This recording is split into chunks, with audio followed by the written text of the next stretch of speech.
अस्सलामुअलैकुम वरहमतुल्लाहि वबरकातुहू। तो हम आपको Saima cooking and house hold tips में खुशामदीद कहते हैं।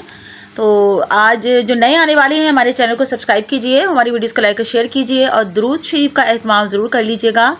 तो आज हम जो आपको इसके साथ जो रेसिपी शेयर करेंगे वो अरवी गोश्त की है।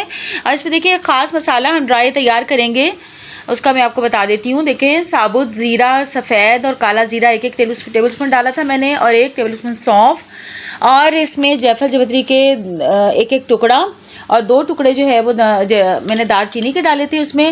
और ये देखिए, और साबुत गोल काली मिर्चें जो होती हैं वो, और इसके अलावा इनको सबको देखें मैंने इसको रोस्ट करके जो है उसको ब्लेंड कर लिया था।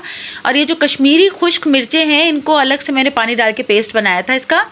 तो गोश्त को मैं गलाऊंगी। प्याज और लहसुन साबुत डाले थे मैंने 8 से 10 जवे, और प्याज 3 से 4 अदद दरमियानी साइज़ की, और हल्दी और नमक डाल के इसको बॉईल कर लिया था।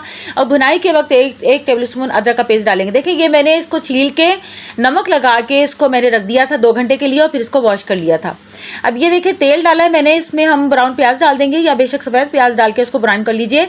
इसमें हम डालेंगे टमाटो पेस्ट, और फिर हम डालेंगे इसमें नमक और सफ़ेद मिर्च पाउडर, और इसमें हम डालेंगे वही मसाला जो हमने तैयार किया था ड्राई इंग्रेडिएंट्स का।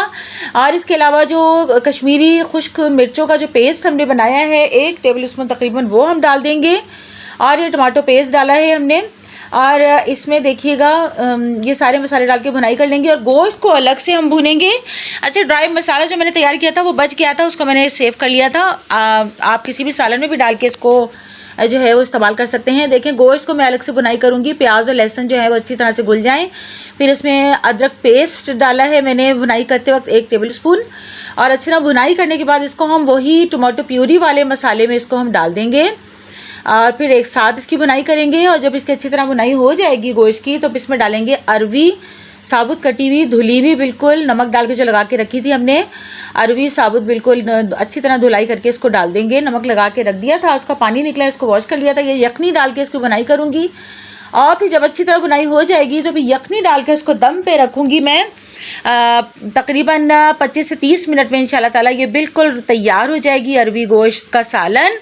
तो ये आप बॉयल राइस के साथ खाइए या चपाती के साथ खाइए, बहुत ही आपको जो है मज़ेदार लगेगी। ये देखिए, मैंने इसमें डाला है ये पिसा गरम मसाला, और जो है इसमें आखिर में डालेंगे काली मिर्च पाउडर, और ये यखनी डाल दिए देखिए मैंने इसमें, और हरी मिर्च, हरा धनिया, अदरक, लीमू के रस के साथ इसको आप जो है सर्व कीजिए। आखिर में पिसा गरम मसाला डाला है, हरी मिर्चें, हरा धनिया, पुदीना। अच्छा जी, हमारे चैनल को जरूर सब्सक्राइब कीजिएगा, हमारी वीडियोस को लाइक और शेयर कीजिएगा। तो अल्लाह ताला हमें ईमान और सेहत वाली ज़िंदगी अता फरमाए। तो इंशाअल्लाह ताला फिर मिलेंगे एक नए कंटेंट के साथ। हमें इजाज़त दीजिएगा। अल्लाह हाफिज़।